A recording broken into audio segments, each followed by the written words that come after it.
welcome to Outdoor Films' first donut making time. And right now, I want to show you how to make donuts in a great but messy way. Right here on Outdoor Films, and you get to learn something about donuts too. Right here on Outdoor Films. And here is the $1 million question. Da da da da! Who invented donuts? It was the Dutch settlers who settled in New York, and they brought along a treat called oily cake, but sadly it had no holes.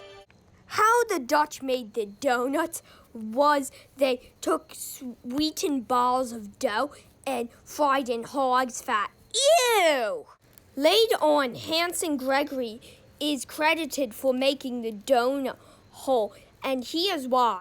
He thought the centers of the oily cakes weren't cooked enough and they were too oily. So he took a knife and stabbed holes in the center of the oily cake, and that's how it got its hole for today's actual donut. In the summer of 1938, National Donut Day honors those who served troops donuts during World War I.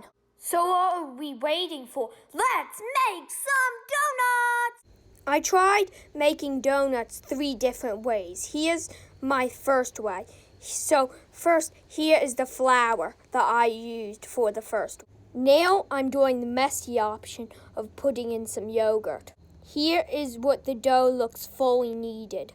Get the oil nice and hot so you can put in your balls of dough and watch them sizzle. Here's what they look like taken out of the oil and put onto a strainer. Always add a little powder. Nothing's wrong with a little confectioner's sugar. They're cooked on the outside, but in the inside I feel like they're still a little bit too doughy. Here's a little bit of the pancake mix that I used for take 2. Here's a little bit of the just add water pancake mix that I put inside the silicone molds for take 2. Take 3, while the silicone molds were cooking in the oven, I used this batter dropper for take 3.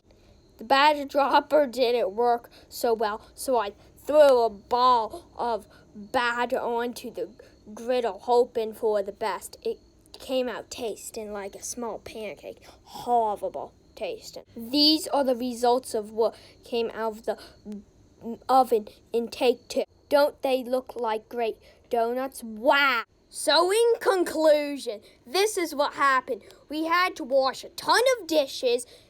Also, never ever add water to hot olive oil unless you want to know a big sizzle. And also, the donuts in take 2 were the best, and they came out of the silicone molds with the pancake mixture. So in the end, my donuts were light and fluffy, just like Krispy Kreme donuts out of the commercial and Dunkin' Donuts donuts. So, thank you for watching me on Outdoor Film.